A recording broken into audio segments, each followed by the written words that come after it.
What's up, everybody? Thank you for tuning in tonight. We got a cool debate tonight. I'm going to be kind of stretched thin here on my end, so I'm going to be kind of in the background of this whole thing. We got Spartan Theology and we got Carlos, okay? These guys are going to be debating about they're going to be debating about the resurrection tonight. I'm going to let John Buck host this and mod it and make sure that everything runs smoothly. I'm going to kick it over to him. He's going to let you know about the format and everything that's going on. So, Buck. Sure. Yeah, sure thing. Hi, everybody. I'm John Buck. I'm just moderating for Converse since he's got other things planned, working out that he has to take care of. But yeah, so today's the debate is going to be, is belief in the resurrection reasonable? And we're going to do kind of a standard 10 minutes for, 10 minutes against, and then I guess kind of a question back and forth between you guys, and then we'll probably take some questions from everybody else. And so if anybody wants to get your questions lined up, you can tag me at writer John Buck in the YouTube chat, and then we can get going. So let's see, Spartan, you're gonna go first, and you'll have the 10 minutes, and I'll start once you're ready. All right. Well, I'm ready. So first, I just want to start by thanking Converse for hosting this debate and Carlos to agreeing to the topic, and also thank John for moderating. This is my first ever debate, so I'm excited to get this under my belt. The topic of the debate tonight is belief in the resurrection reasonable? Once I'm done laying out my case, I hope I have shown that someone can be perfectly reasonable in believing Jesus resurrected from the dead, never to die again. To believe something to be true, one must first account for their background evidence related to the claim in order to assess whether the claim is even possible in the first place. Then they must weigh the positive evidence for the claim against their background evidence to see if the claim is reasonable. I will suggest that given the atheistic naturalist worldview that many online atheists hold to, the resurrection is not possible, and therefore, as Hume and Bart Ehrman state, no amount of evidence is enough to make the belief in a miracle reasonable or justified. I agree with Hume's sentiment if you hold to metaphysical naturalism, but I'll argue that both religious and spiritual experience and events such as near-death experience provide strong evidence that such a worldview is incompatible with reality. Dr. Richard Swinburne states in The Principle of Credulity that we ought to believe that things are as they seem to be until we have evidence that we are mistaken. If someone experiences something they see as a religious supernatural experience, I believe they are perfectly reasonable in believing that event to be true until they are given evidence that they are mistaken. The resurrection has been the central truth of the Christian faith that the Christian faith had rested on from the very beginning. Paul states in 1 Corinthians 15, verse 14, if Christ has not been raised, then our preaching is in vain. This is also said by the apostles in Jerusalem. This is recorded in both Acts and earlier in 1 Corinthians. If the resurrection is true and Jesus is who he said he is, then Christianity is true. I don't think there's much disagreement there. Therefore, I will state that if one comes to the reasonable belief in Christianity through some other means, be it a religious experience such as a vision of Christ, they find prophecy in the Old Testament convincing, or some other reason, then I think that person is perfectly reasonable in believing that Jesus was resurrected even without the historical evidence. Moving on, though, I will get into the historical evidence we have for the resurrection. Just the evidence that both skeptics and Christians can both agree to is enough to form a reasonable belief in the resurrection given the proper foundation. First, I will say we have excellent reasons for the conclusion that Jesus actually died due to the rigors of crucifixion. Numerous ancient historical sources record Jesus' death. We have the testimony of several primitive, highly respected traditions that actually predate the New Testament books in which they appear, the rest of the New Testament, the gospel narratives in particular, as well as extra-biblical, non-Christian references to this event. Examples include Roman historian Tacitus and Jewish sources like Josephus and the Talmud. If we can agree that Jesus was crucified, some people will then claim that maybe Jesus didn't actually die upon the cross. Therefore, if he did not die, he never resurrected. There are a number of reasons why this argument fails. Crucifixion victims died of asphyxiation, complicated by other medical factors. Hanging in the low position on the cross ensured death, and anyone who occupied that posture for more than a few minutes began to asphyxiate. Ancient sources relate that final blows were sometimes administered to crucifixion victims to speed up or guarantee their deaths.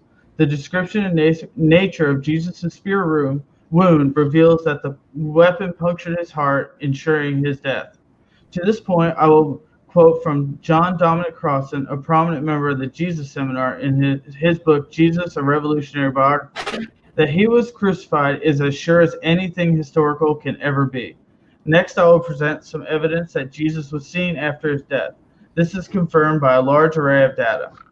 First, the most widely discussed New Testament text on the subject of the historical Jesus is 1 Corinthians 15, verse 3 through 8. Virtually all scholars, whatever their theological persuasion, agree that Paul here records a primitive Jewish tradition that is not his. He received it from another source. This creedal testimony is exceptionally early. Not only is it older than 1 Corinthians, but it very likely predates even Paul's conversion. The predominant view is that Paul probably received the material from Peter and James, the brother of Jesus, when he visited Jerusalem around 33 to 38 AD.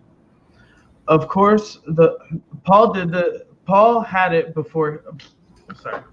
Of course, those who gave it to Paul had it before he did. Thus, Paul received the data from someone he, an apostle, deemed to be a trustworthy source. Further indications confirm the resurrection reports made by the apostles as well.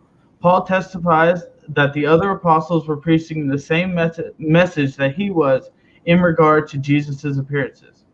The pre-Pauline Creed reports that the crucially important information that Jesus appeared to groups that included apostles plus over 500 persons at one time. Paul's statement that most of these last witnesses were still alive implies that he may have known some of them. Paul definitely knew personally some of the individuals on the list. In each of these ways, Paul is tied to the mainline apostolic reports of Jesus' appearances. The Gospels also describe these appearances to the 12 and to others. Jesus' brother James was an ardent unbeliever during Jesus' public ministry. This family skeptic also witnessed the risen Jesus, and the appearance led to his conversion, as well as later taking over leadership of the Jerusalem church. Another point that shows that the resurrection was believed by the first-hand witnesses, the apostles, are the creedal statements in the book of Acts. Many scholars think that these speeches reflect some of the earliest Christian preaching in that they are brief proclamations that are theologically unadorned. The resurrection is at the center of each of these portions. This would certainly give us our best insights into the apostolic message after Pentecost. There's more evidence I could give, and if during the discussion we go down that road, I will be more than happy to discuss it. But as of now, I think what I have provided is more than enough to lead to the reasonable belief in the resurrection of Jesus. I look forward to what my opponent has to say and how he accounts for the evidence I have provided. There are a number of naturalistic responses that skeptics have put forward to explain the resurrection, but I believe that each one falls prey to numerous rebuttals, even if one only uses data that are verifiable and admitted by virtually all critical scholars. In almost all cases, no single alternative view can answer all the factual data for the resurrection. At least two theories are needed. But since each is opposed by many facts, my opponent has the difficult role of having to overcome the need for more than one improbable theory. Again, I just want to thank everyone for listening to my opening statement, and I'll give the rest of my time over to my opponent, Carlos. All right, great. And with 2 minutes and a half left, and I'll reset the clock. And are you ready, Carlos? Sure am. All right, and I'll start once you're ready, once you go. Okay, sweet. So first and foremost, if anything is weird with like the mic or anything like that, don't be afraid to interrupt me, tell me to turn up, turn down, whatever. I want to thank everybody for just taking time out of their day to like actually participate in like a discussion, which in trying to debate people I've come to find is actually a really hard thing to do, just finding people that are down. So first and foremost, I do need to clarify that naturalistic isn't inherently going to be anti-evidence. Not only that, but you also quoted one philosopher, something along the lines of you have to hold something to be true until you find evidence that it isn't. And that is inherently a naturalistic argument. But regardless, I'm going to go into Jesus dying. Obviously, Jesus died. I don't think it's possible for any human being to survive any crucifixion, as is shown by science. Like, It's pretty brutal. It's extremely brutal. Every historian pretty much agrees that Jesus of Nazareth was in fact alive, and he was spreading the message that he was spreading. But when it comes to the resurrection, that's where historians kind of, I guess you could say, leave it off, which is, I don't know, I would argue a little bit convenient. But I also need to point out that the fact that Jesus died on the cross isn't proof of a resurrection. It's just proof that Jesus died on the cross. And the other points that I want to address as far as the witnesses, all the Acts of the Apostles were written post oral tradition and into Greek rather. So it's kind of like you play the telephone game, but you do it skipping a generation, because the oldest or the closest writings that we can find are going to be anywhere from like 35 years, and after that they can get into like 85 years, and some of them even older than that. So it's like a game of telephone through generations, through countries, through languages as well. So I wouldn't necessarily call those sources reliable, which is why historians also don't lean on them. And also, the apparition of a perceived God or Son of God is not unique to Christianity or any denomination of Christianity. In fact, I believe the record held for like the most witnesses, at least off the top of my head, were for some apparitions of the Virgin Mary from the year 68 to the year 1970, were roughly about like, this one source that I have right now says that it was witnessed by at least 250,000 people. So I don't think the witnesses alone are enough to provide like the historical accuracy for an event. Now, the original question is whether it's reasonable to believe in the resurrection. And I'll say this, if you believe in the literal resurrection of Jesus Christ, and I mean, that's not inherently a harmful thing. That's not a problematic thing. As a matter of fact, if you get benefits in your life from being like a person of faith, you're a more positive person, you output positivity, and therefore we get to receive it, then it's perfectly reasonable to be a man of faith in that sense, and at that point even beneficial. I'm simply going to talk about like just strictly the historical accuracy of this, which has nothing to do with how valid or important this can be in somebody's personal life and in their theological beliefs. So yes, did Jesus die? Absolutely. I feel like that argument expired after maybe like 40 years, when Jesus would have died anyway of like old age. But yes, Jesus did in fact die. But proof of Jesus dying isn't proof of his resurrection, because of the fact that proof of anybody dying isn't proof of any of their resurrections either. And the only other counter argument that I would have for, or not the only other, the other counter argument that I would have for people seeing Jesus after he died is that lots of people have seen lots of dead people. There's actually in Israel, there is a like sanitarium dedicated just to people who either think that they are Jesus or believe that they saw Jesus. And that I conclude. Awesome. All right, thank you. All right, so what do you guys want to do? Do you want to do a back and forth right now, or do you want to do kind of like a bit of time to kind of respond to each other's main arguments?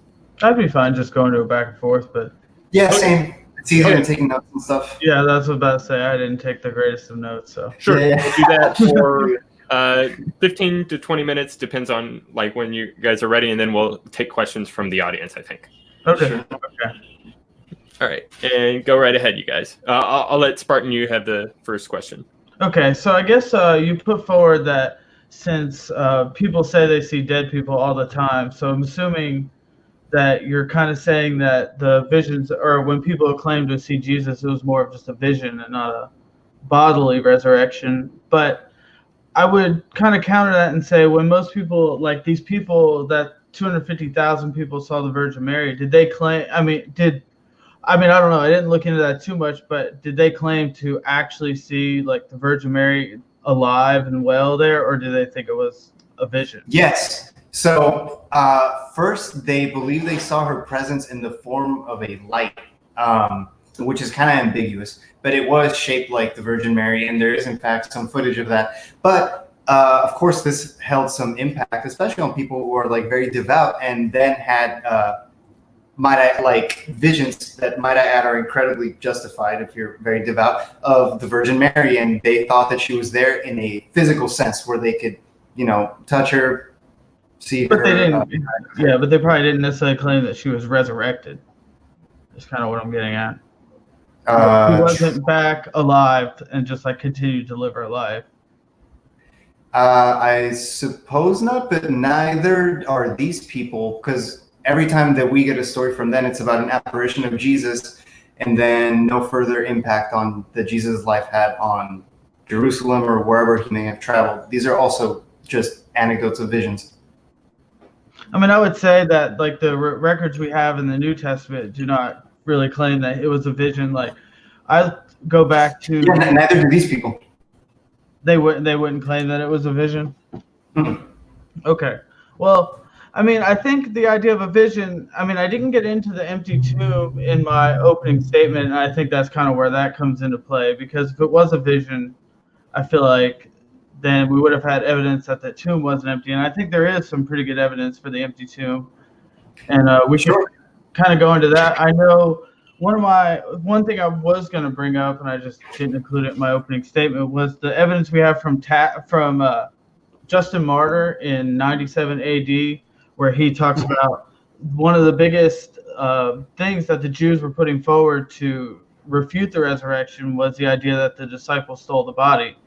And if the body was just in the tomb the whole time, why wouldn't they just produce the body? And sure. So people that were part of the economic class that Jesus of Nazareth was did not get the benefit of having tombs in the Middle East around those times. And all the data that's been collected as far as the inequality was back then shows that these people were pretty much left to decompose in the dirt. And Jesus, as much as he was a respectable man who promoted change and equality and all these things, he wasn't necessarily a person that was appreciated by the proletariat and by the government at the time. So I find it hard to believe that he would get a tomb in the first place.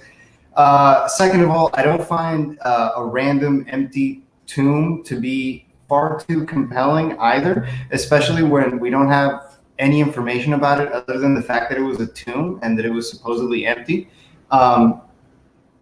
By the way, as I'm making these arguments, I realize that I'm sounding like a little antagonistic, which I don't mind if anybody holds these beliefs. And in fact, I think it makes some people's lives a little better. I'm just referring to like I said, the historical accuracy of it. And if people were to envision Jesus of Nazareth after the impact that he had on them, I would find that perfectly justifiable too, as well as aligned with the data that we have of mental health in the Middle East around the first century. No. Yeah, and I didn't take it as being antagonistic really at all. Okay, good, sure. Yeah. No. But the only thing I think, so you're saying that he probably wasn't given a tomb in the first place, and to me that just seems unlikely because, one, we have the New Testament account of Joseph of Arimathea, and the whole criterion of embarrassment around him, and that someone from the Sanhedrin wouldn't have offered his tomb to Jesus, and if he did, it just lends a little credibility. But I'm not even going to rely on that. It's just more that my thought process is, if the Jews at the time were putting forward that the disciples stole the body, I mean, if the body was never even put in the tomb in the first place, it just seems unlikely that it seems like in some way or another you have to account for the body was in a tomb at one point and then it wasn't. I mean, to a certain degree, I also need to point out that these sources that you're bringing up are 95 years after the year zero in the Common Era, which historical means would count as very late sources, 95 years. Two, that even if Jesus was in a tomb and that exact same tomb was found empty, there are still a like plethora of possibilities for what could have happened. And of course, what's interesting to me is in your opening argument, you said that I would have to rely on hypotheses on top of hypotheses on top of hypotheses when, and maybe that's obviously my bias, but the irony here is that I find, like, I would personally know that, like, if a tomb was to be found empty, there are lots of reasonable explanations for that. And it's sort of like setting up an unfalsifiable hypothesis. When you pair it up with another unfalsifiable hypothesis, it's like, well, we have these visions, but those visions are also had outside of the context of Christianity. I see what you're saying. Yeah, I mean, I think as far as the visions happening in other religions, or even just, I mean, there's been plenty of visions of the Virgin Mary or other things, even in Christianity, that even for myself, I don't know if I would hold to be true or not. You know, I haven't done enough research into figuring those out. But so, I mean, as far as the visions, I just think that, to me, the empty tomb, like not having a way to account for the body at the same time as claiming to see Jesus, and the idea that the apostles and the followers of Jesus at the time knew good and well what a vision was, the difference between a vision and a resurrection. Like when the New Testament writes about Jesus and the transfiguration, when Moses and Elijah show up, they don't claim that Moses and Elijah are resurrected at the time. They knew good and well that was just a vision. And so, Sure. So to think that they just got confused and just saw a vision and then claimed it as a resurrection, I don't know, that just seems unlikely. Yeah. I think that it is possible both for people to have visions and also for other people to have apparitions based on the same subject. I don't find those two mutually exclusive, which again is like totally justifiable, especially if Jesus of Nazareth was having all this impact on like his local community and whatnot. The fact that, but interestingly enough, we have all these written sources for the apparitions of Jesus, and when Jesus appeared, he told these people, "I'm resurrected, I'm Jesus, I'm back," etc. But then no further stories of really anything that he did after he resurrected from the same people that he appeared to. Like, you would almost think that they would be in contact. I mean, I feel like it's pretty clear. I mean, and this is all from the New Testament, but as far as what he did when he was resurrected, he wasn't here very long. I mean, they said it was 40 days. So, and it seems like he spent those 40 days just teaching and teaching and teaching the apostles. I mean, the vigor and the preaching that they left after Jesus ascended was just, I mean, they went from these guys who couldn't understand what Jesus told them straight to their face, like, I'm going to die, to being able to even teach others, like Stephen, where they teach him and he gives a full account of the entire Old Testament to the point where the Jews stone him right there. And I'm not saying like these cases have to be true or not, like you can take them or leave them, but just to me, the preaching and the mindset that the apostles, the complete change of mindset that they had from before the crucifixion, and then after the crucifixion where they lost hope until after the claimed resurrection, just seems like there was something going on there. Sure, I see exactly where you're coming from. The fact of the matter is lots of people have gone from one religion to the other due to epiphanies. And I mean, this is something that's pretty common even in pop culture with people like Kareem Abdul-Jabbar, Muhammad Ali, who both pretty I wouldn't say late into their adulthood, but pretty well into their adulthood decided that, like, oh, okay, it's actually the Muslim faith. That's for me. So I guess the question that I have to ask you is, why are sources that were written essentially thousands of years ago, why are they more reliable than eyewitness sources that were written quite recently, like in the 60s and 70s, where people said that they witnessed the Virgin Mary? And I think I know the answer to that is just the fact that there's so much at stake for the resurrection of Jesus, you know, like because like you said, if the resurrection is true, then Christianity is true. That is, I mean, undisputable. So I guess I would also like to ask, why aren't all historians turning into Christians that study this topic? I mean, I'd say that argument, I don't know, to me that just kind of falls flat. I mean, people why isn't it, I mean, if Christianity is true, I believe Christianity is true, so there has to be some reason to account why everyone in the whole entire world is not a Christian, whether they be a historian or not. And I think that just falls down to a number of reasons based on your beliefs. I mean, if I was a Calvinist, I just believe that some people are just blind to the truth and just, Yeah, but I guess the way that I'm asking is, how come not historians in general, like if you specialize in the Gilded Age or whatever, like I'm not talking about I'm talking about historians. Yeah, exactly. I'm talking about historians that studied specifically in this time period, especially biblical scholars. Why don't the biblical scholars preach the resurrection as historical truth? They actually preach it as the opposite. But why don't they preach it as historical truth, for example? I mean, I would say that the historical evidence, to me, I think the historical evidence is extremely strong. But do I think the historical evidence is strong enough if someone is just an atheist, doesn't believe in Christianity from the beginning? That I don't think it's strong enough for someone to just look at the historical evidence and say, I think the historical evidence is strong enough to be reasonable in believing, but I don't necessarily say it's strong enough where you're completely unreasonable for not believing.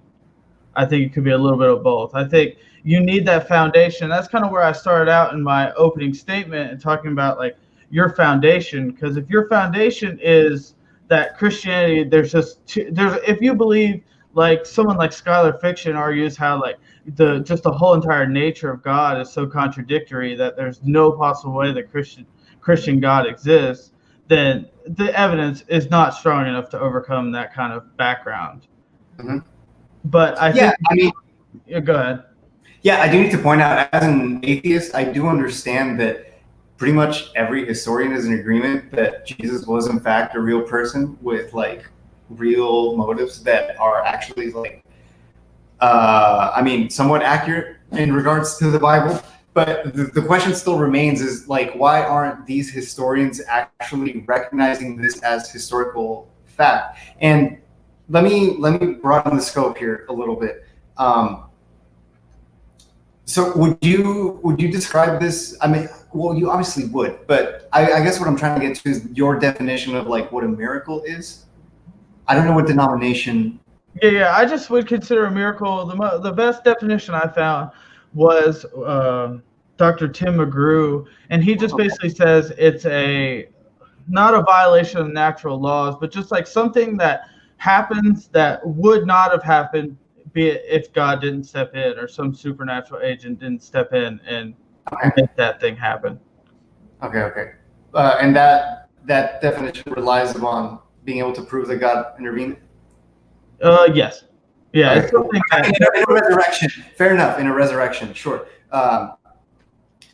So one more example that I wanted to point out. I think the most unproven sightings that we've gotten have been for instances like UFOs, for example. And those are actually substantiated with video evidence because it literally just stands for unidentified flying object. It doesn't mean like it's a spaceship with Martians in there. Why aren't those stories as valid as those of the New Testament?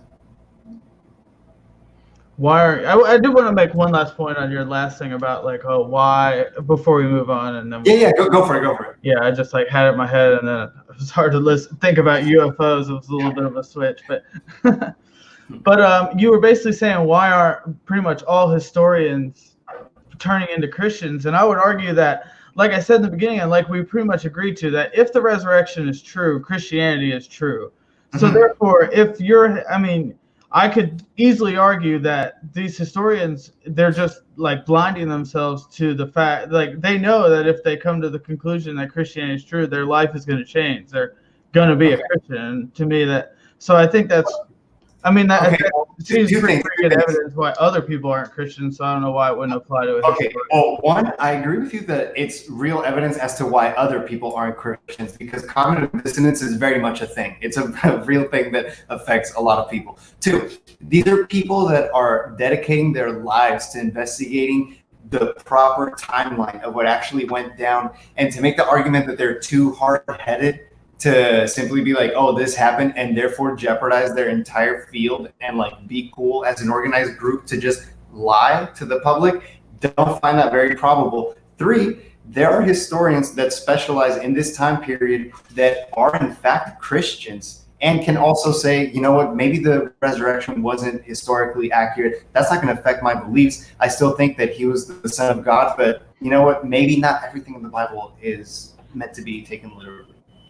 No, and I can see that where you're coming from, and I would just basically end that with saying, I guess I kind of lost my train of thought. Whatever. I would say that, I mean, that's perfectly reasonable that they're not everyone that sees the evidence sees it exactly the same way.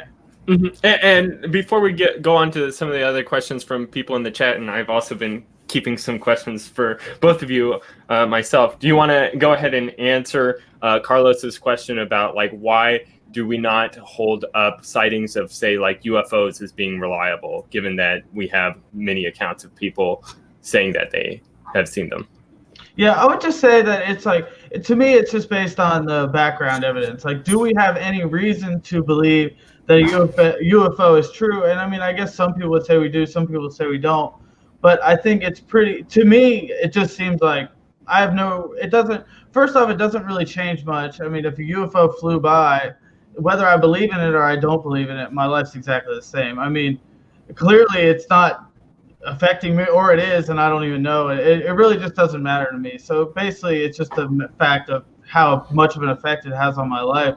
I'm not saying that UFOs are true or aren't true. I just don't see any reason to put much time or thought into trying to figure it out, because it just doesn't seem very important. Gotcha. All right. So yeah, again, I'll say it again. If anyone in the live chat wants to put any questions forward for either Carlos or for Spartan, just tag me, writer John Buck, in the chat. Otherwise, I'll go ahead with some of the questions that I had for both of you guys as you guys were going through. So Spartan, you had mentioned. Oh yeah, go ahead, Carlos. Oh no, I just said let's hit it. Oh, let's hear it. Yeah. Spartan, you had mentioned that there was like a certain amount of evidence or pieces of evidence that Carlos would have to sort of take account for. Do you want to kind of lay out what those are? Like, I don't know if kind of like Gary Habermas, there's a minimal facts. Like, what are those sort of minimal facts that you would say sort of beg or serve as evidence for the resurrection, you would say? Yeah, so basically I took Gary Habermas's minimal facts. It was like a lot of my research that I did. So to me, the three that really stuck out to me were that Jesus died under crucifixion, Jesus was buried in a tomb, that tomb was later found empty, and people believed they had seen Jesus, and the people who did believe that they had seen Jesus were willing to die for their faith. So those 5 things, I think, just. Can I ask a question really quick? Yeah. What do you mean by like we're willing to die by for their faith? I think I wouldn't say that all we have accounts of all the apostles being martyred or whatnot, but I would definitely say that there are reliable accounts of some of the apostles being persecuted and martyred, and it's pretty reasonable to believe that they all underwent some sort of persecution. Yeah, I think Peter, was that one of the converters? Peter is told to have been crucified upside down, according to tradition, I believe. Okay, cool. So, I wrote all 3 of those down. Number 1, I still don't find it an argument. Jesus dying, I mean, I get it. It's the prerequisite for a resurrection that the person died. But, I mean, obviously, nobody's going to survive a crucifixion. Not only that, but I don't think that, Elvis Presley dying is proof that he has resurrected for anyone who would make these claims. Or I guess the Elvis conspiracy theory is that he never died. But if it were that Elvis had resurrected, when someone tells you, okay, here's my first proof for Elvis having resurrected, well, one is he for sure died, which I don't see it holding a lot of water. Two, can I just add a point to the first one? Yeah, I would just say that the first point, whether he died, is not necessary. I mean, obviously, like I said, it's a prerequisite for the resurrection. I think it's a more strong of a case that if he were to die in that way and just was done, just crucified and never be seen again, I think that just adds more credibility to the why did the Christian faith spread like it did? I understand, but if my argument was Jesus only pretended to die and then had his apparitions and then in 40 days later ascended to heaven, that's when Jesus having died on the cross, that's when that argument would totally be made. But my argument is absolutely you're right. There's absolutely no way around. Nobody's gonna survive a crucifixion. Not even when you get tied by a rope. It's just impossible. But then again, the fact that somebody died isn't proof of that same person's resurrection in any case. Even if you do believe in the resurrection of Jesus Christ, I don't see this as being an argument that holds a lot of water. Two, that he was buried and the tomb was found empty, I only see this as kind of a half argument because there are lots of things that could explain why a tomb would be empty. Two, there really isn't any validation that there was a tomb that he was buried in. And three, every gospel that describes people going to the burial of Jesus, it's going to be different. Was there one guy or an angel? Or were there two angels? It's going to depend on which gospel you read and who went to who was there at the tomb. Again, it's going to depend on which gospel you read, because they all have little differences, and it makes sense because they were oral traditions through a minimum of 35 years that were going through generations, through different countries, through different languages. And was he? Did he die the day before Passover, like is written in John? The day after Passover, like is written in Mark? Was he getting any help carrying the cross? Depends on the gospel. Were both of the robbers antagonizing Jesus on the cross, or was it just one? Depends on the gospel. Did the curtain of the temple rip before or after the death? Again, this all depends on the gospel. This is stuff that is to be expected from, like I said, oral traditions passed through generations, passed through countries. And three, again, the apparitions of Jesus, I think they hold as much weight and evidence as apparitions for anything else. Because if you think about it this way, if you say, well, these apparitions are clearly real, and we don't have any evidence of Jesus doing anything else after 40 years because he ascended into heaven, well, then how did he ascend into heaven? Is it because the Bible says so? Because then you have to prove whether the Bible is real or not. And that opens up a whole new debate in which this debate, we could never even get to the bottom of it. Right. Okay, so I have a question for you then, Carlos.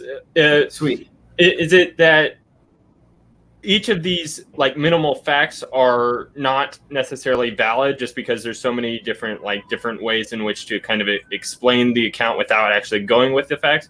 Or is it you accept the facts, but there's as a whole, they don't, there's a better explanation than there being a resurrection? Absolutely. It's totally that second one. Jesus absolutely died. They very well may have found an empty tomb for which there are lots of possible explanations. And there were obviously visions. Nobody that has that level of social impact in impoverished countries where people are malnourished and it's highly documented that they have hallucinations and dementia, there's absolutely no way that there wouldn't be apparitions in that context. Right. So you think that they might have had apparitions to the point that they could not distinguish them from reality? Because that's kind of thing. Okay. Absolutely. And the reason, by the way, I do need to add that the reason why I believe that is because that is a very common phenomenon, even nowadays, where, for example, orphans see their parents, widows see their husbands. This is not an uncommon, unreasonable thing. It doesn't make a person crazy or whatever. Pretty human, actually. Right. Okay. And the final point of the evidence is what is your explanation for the apostles going to even going to be martyred for and still holding to their beliefs? They had a vision which they thought was so legitimate they had to change their lives. Gotcha. Okay. Which also happened to Muhammad Ali. All right, and going back to you, Spartan, do we have any evidence that James was a skeptic and then became a leader for the church? Could you repeat that one second? Yeah. What evidence do we have that James, the brother of Christ, was a skeptic to him being the Son of God? I just think, that's more just in the New Testament from what I got, that he just never appeared to be a follower of Jesus. Throughout the New Testament, we see multiple times, and it just that he wasn't like supporting Jesus or really a leader in the church at all, or a leader in the movement at all. And then it just seems to me that if he was, then I don't know why they record that he wasn't. If he became a leader of the Jerusalem church, and then they're like producing these scrolls or books or whatever you want to call them, and he sees that he comes across as a skeptic from the beginning, I feel like he would. I just feel like he wouldn't have said that if it wasn't true. That's where I get that. And whether or not, I don't think too much of the case relies on that. I think it's definitely evidence that adds to it, but I definitely think if we found out that James believed the entire time, I don't think that really negates. Gotcha. I agree with you on that, because I actually went to Catholic school kindergarten through 12th grade, and I just went in the opposite direction with my revelation. All right, and Carlos, I had another question for you. You had mentioned that you thought it was possible that Jesus was just kind of commonly buried with probably the rest of the thieves there, or the other criminals that would. Now, how do you explain the tomb that is commonly ascribed to Jesus? Like I think in Jerusalem, there's the Church of the Holy Sepulchre there that's dated to that time period and has also been consistent. That's the only. Sure. Yeah. So for starters, I wasn't aware that the thing that you referenced even existed. Second of all, if there was a tomb and it was found empty, this still had lots of other possible explanations. And thirdly, I was basing that just based on what common historians tend to say about just pretty much the social cultural aspects of the Middle East in the first century and even prior to that. Mm-hmm. What would you say are sort of the other explanations for an empty tomb that you would say is plausible?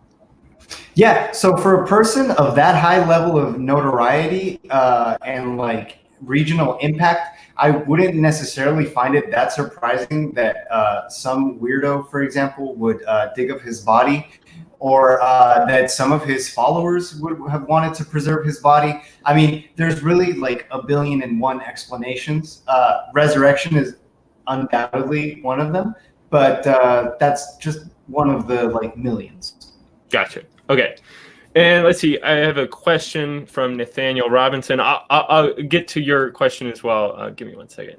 I lost the whole window. There we go. All right. So Nathaniel Robinson asks, why did Jesus come back, prove definitively that he conquered death, then go off to heaven for 2,000 years? He was the evidence, and he left many messianic prophecies unfulfilled. I guess that's a question for you, Spartan. Yeah, that just seems like a whole. Let's start in Genesis 1 and go through the entire Bible and say, why did Jesus do everything he did? To me, he just. I can't. I have a hard time answering why Jesus didn't fulfill every single prophecy that was about him in his first coming. To me, plenty of these prophecies were linked to the first coming, and plenty of them are linked to the second. And I think the prophecies, a lot of people, one thing I do want to point out is a lot of people will comment on how vague the prophecies are, or how hard they are to understand until after they happen, and this and that. And I think there's a lot of evidence in Scripture that says the prophecies are very vague on purpose. And I forget which gospel it says, but if the demons would have known that killing Jesus would have accomplished what it did, they never would have killed him.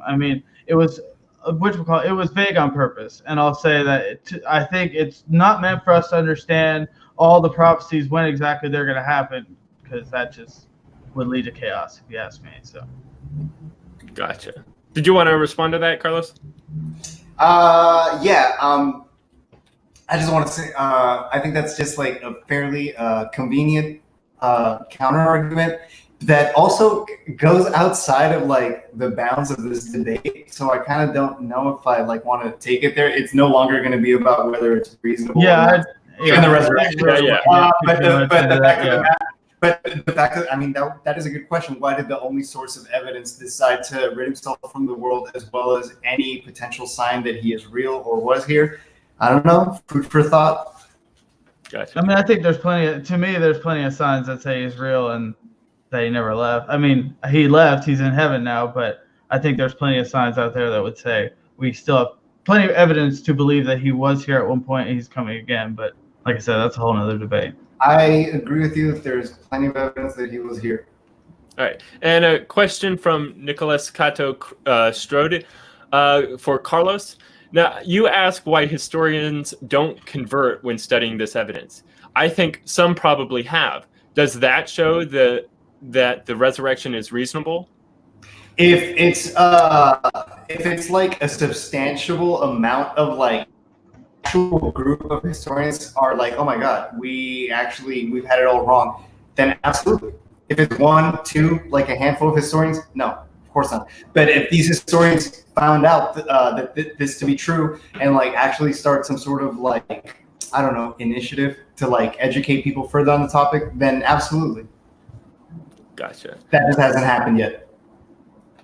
And I actually have another question from Sentinel Apologetics. Have you considered the scholarship in regards to the gospel narrative's harmonies? The differences in the narrative ironically point to their authenticity. That's for you, Carlos. Sorry, could you repeat that question? Yeah. Have you considered that the scholarship in regards to the gospel narratives are harmonies? I'm thinking like pointing to the fact that there's differences between the gospels as indications that they're true.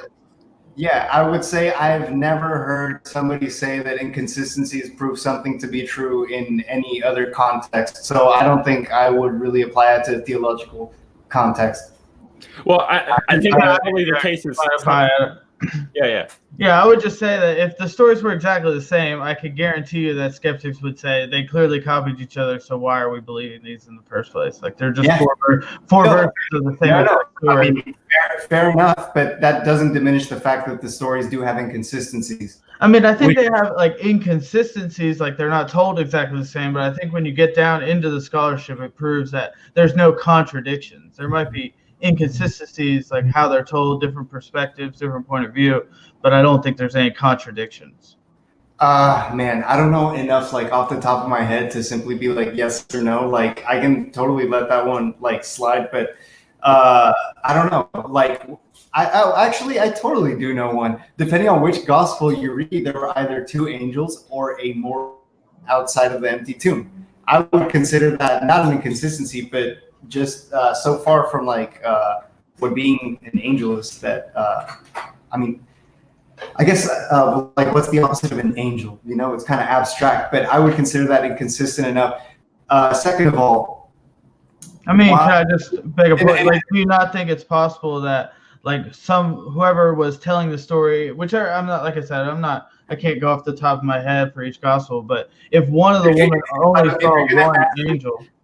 If you're going to ask me if an unfalsifiable hypothesis is plausible, then my answer is always going to be yes, because I mean, like, of course, it's just a matter of like how many unfalsifiable hypotheses are we cool with stacking on top of each other and still like attempting to maintain like the historical high ground. And like I said, theologically, there's a lot of value in believing in the resurrection. And I hope that like the people that are better people because they're devout, they keep having their faith. But just in terms of the historical accuracy, like I said, I can't really find anything that like really substantiates it.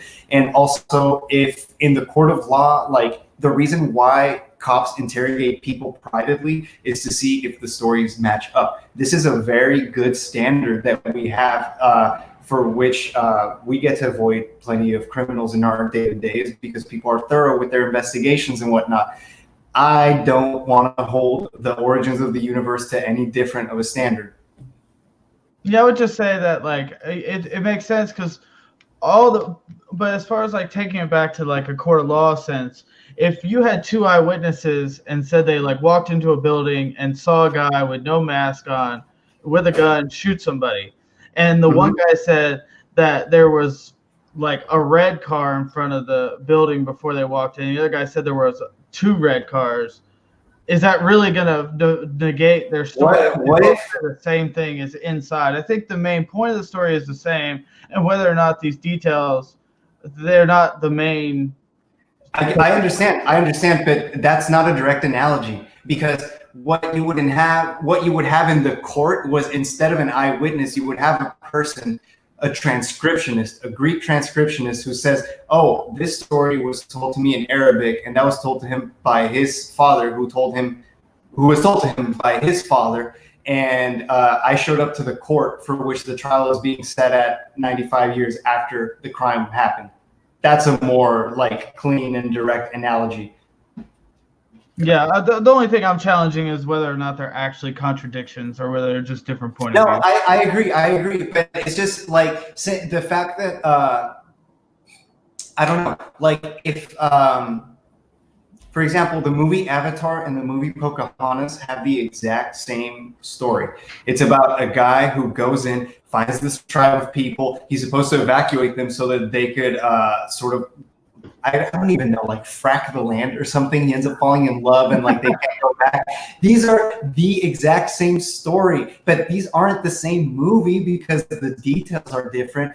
Furthermore, if you're basing your life beliefs on text that has inaccuracies, it's a weird justification to be like, well, it's actually, the inaccuracy isn't whether he resurrected, it's the stuff surrounding it. Therefore, the resurrection is like fairly believable. I don't find that to hold much water. Yeah, I just want to say, and we can end that point too. I just want to say, I don't believe they're necessarily inaccuracies. I just think they're different points of view. Sure. All right, and a question for you, Spartan. You had said that if naturalism is true, then the resurrection is automatically not reasonable. But couldn't there also be instances where the resurrection is not reasonable, even if naturalism is not true? Like, take the Jews, for example. Like, the Jews of the time did not accept the resurrection case. And even today, modern-day Jews do not accept that Jesus Christ was the Son of God and was resurrected. Why do you think it is that they don't accept that? And maybe like why they're wrong, I guess. Yeah, I mean, I guess they just, I mean, the same as any other historian that believes, I feel like that's kind of the same question that like Carlos was asking, why these historians that study the topic don't believe, or why these Jews that were even there at the time didn't believe. And I just think I think asking why someone doesn't believe, I don't really see how that relates to whether or not it actually happened. I mean, plenty of things happen. There's probably been something happened today that someone saw with their own eyes and doesn't just didn't pay attention and doesn't believe it. I think one thing that I think like in this debate, like, yes, Jesus at the time was this like pretty big figure, but I think we have in our heads that Jesus in 30 AD was the same Jesus we think of today, where everybody knows who Jesus is. And like, he was this guy that was so famous all around the world that when anything happened to him, everybody knew about it. And I think it seems to me that it's perfectly reasonable that, yeah, he was like, when he was crucified, it was probably a pretty big event, but there were probably plenty of people that just were like, whatever. And like, so I'm not exactly sure where I'm getting with that in regards to this question, but I just would say that, like, I think it's perfectly reasonable to, like, my point with naturalism, why I brought that up, is I do think that I think the belief in the resurrection is unreasonable if naturalism is true. And I kind of thought that's where this debate would go. And I actually appreciate Carlos for going more into the evidence because I wasn't sure, you never know with since neither one of us really has too much information. All right. Yeah, seriously, I don't have a single video uploaded. Yeah, exactly. So I wasn't too sure. Like, if you were just gonna be like argue from Bart Ehrman and say that no matter, even if the evidence was 99% likely that the resurrection happened, but we can't believe it because it's a miracle. So that's kind of why I put that in there. But yeah, I really appreciate how you both were working off of a lot of the same principles and getting together there. Okay, so I think probably two more questions for both of you, and then we'll probably wrap it up. I got a question from Gavin. Let me see. Gavin Hurleman. I wrote it down. Here we go. For Carlos.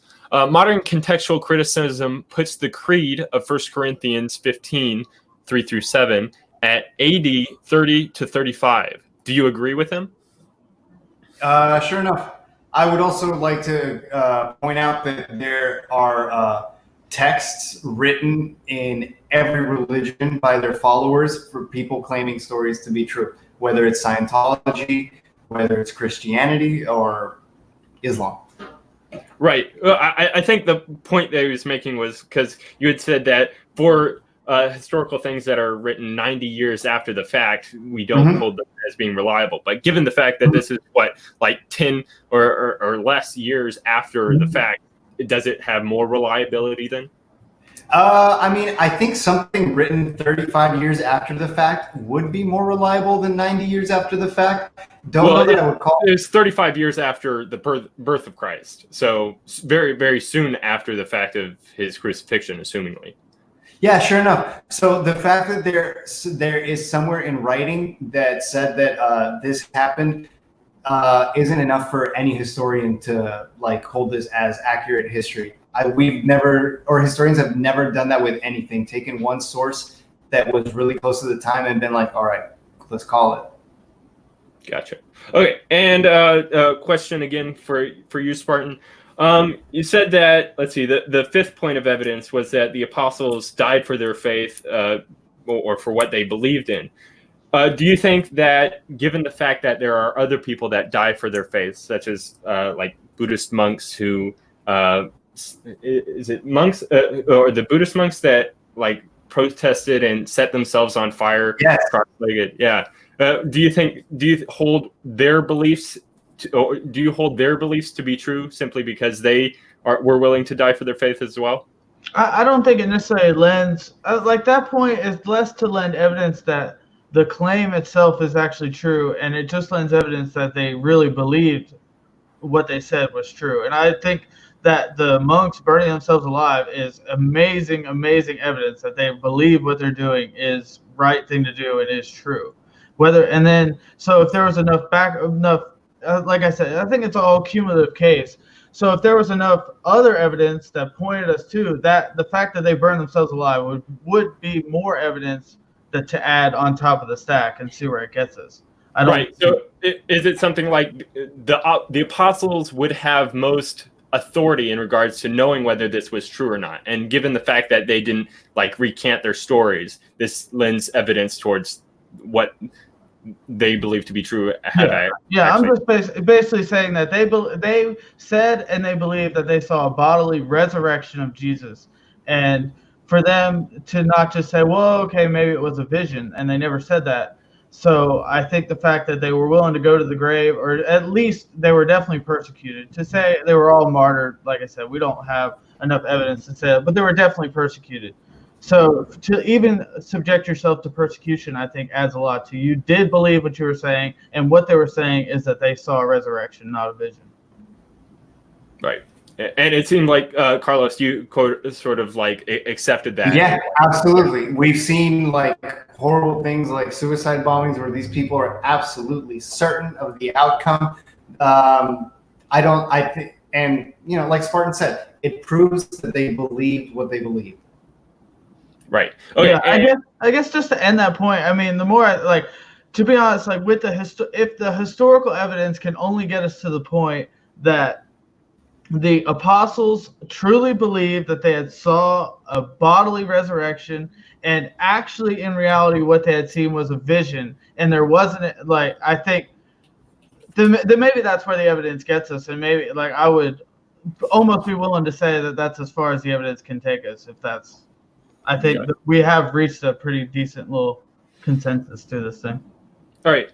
And last question for you, Carlos, and then we'll do one last question for Spartan. Why do you think that Christianity flourished during that time period, despite there being other apocalyptic preachers of that same time period of claiming to be the Messiah? Why do you think? So the biggest thing we can hold accountable for the spread of Christianity is King Henry VIII wanting a divorce.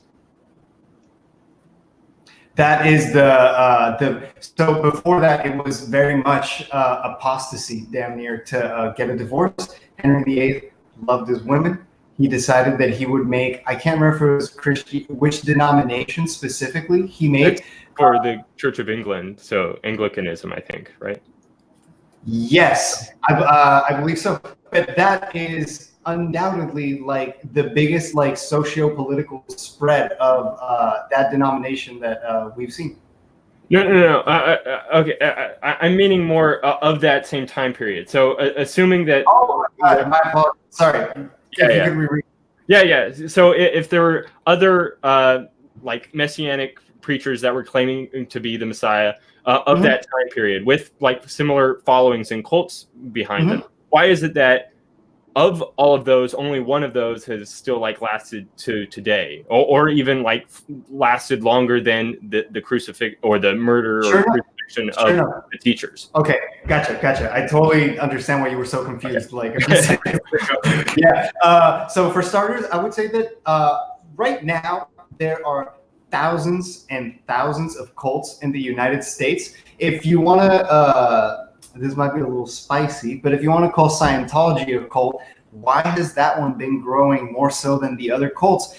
This is what sociologists dedicate their lives to believe in. Might I add, Christianity is in a decrease when it comes to involvement, both in like how orthodox one finds themselves to be in their religion, two, in whether they believe it or not. We just see more people are becoming agnostic nowadays, very like casual, not involved with religion at all, not non-believers, but non-believers. So I would say that the spread of Christianity happened because of like sociological reasons and Jesus actually existing and having like a real impact.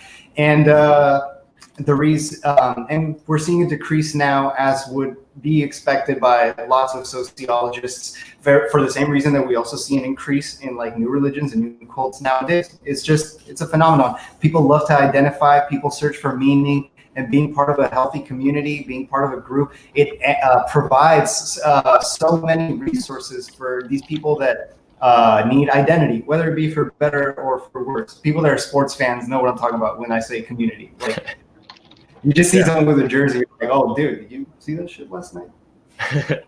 Yeah, go Chiefs. All right. Yeah, go Chiefs. All right. Last question from Nathaniel Robinson. Gospels spoke of major occurrences meant as persistent evidence, in parentheses, saints raising, the sun going dark. Jesus said faith could move mountains. Why didn't incontrovertible evidence persist? I think that's more towards you, Spartan. So could you kind of repeat the question? Yeah. The gospel spoke about major occurrences meant as persistent evidence, like the saints being raised or the sun going dark. And Jesus said that faith could move mountains. So why haven't incontrovertible evidences continued to persist across time? Yeah, to me, these kind of questions just kind of relate exactly to like your idea of like I'm losing the word, but just the way that God relates to people. And I just think it changes throughout time. Like right now, I think for me, I think if you seek God with all your heart, you're going to find him. And I mean, whether or not you want to agree with me or not on that, that's perfectly fine. But I don't think we need these like huge evidences anymore. And maybe back then that's the way God chose to reveal himself, and he just doesn't do that now. I mean, I know some people will like use that as something that's a big stumbling block, and I feel for those people because like, I mean, I know at some point I wanted to see a huge sign, and that never happened. And then now I'm a Christian, and that sign still never showed up. But I found plenty of other reasons to convince me that Christianity was true. So, gotcha. All right. I just want to thank everybody for coming in. Thank you so much to John Buck for standing in. I've had a lot of technical difficulties tonight, so it was a real big help. And thanks to both of the debaters as well. We're going to end it there. You. Yeah. Do you guys want to plug your stuff, like a channel or Twitter or anything like that? And I will put it in the description. But yeah, go ahead. Okay. Yeah, I'll just you go ahead. You go ahead. Yeah, sorry. I'll just go real quick. My thing, I'm a Spartan Theology everywhere, so YouTube and Twitter. I just kind of started my channel about a month ago, so I don't have too much going on. But I'm looking to do some more debates and just have some conversations and whatnot on my channel. So if you wouldn't mind, just give me a sub and follow me on Twitter. Yeah, sweet. I don't have like an official setup yet. I'm just new to this. If you want to follow me on Instagram, it's your boy Bueno, Bueno. That's my last name. And man, I'm looking forward to doing more of these, man. This was fun. Yeah. All right, thanks guys so much. We're going to end it there. Appreciate the debaters, and thank you a lot, John Buck, and everybody for being here tonight. Thank you. Thank you, man.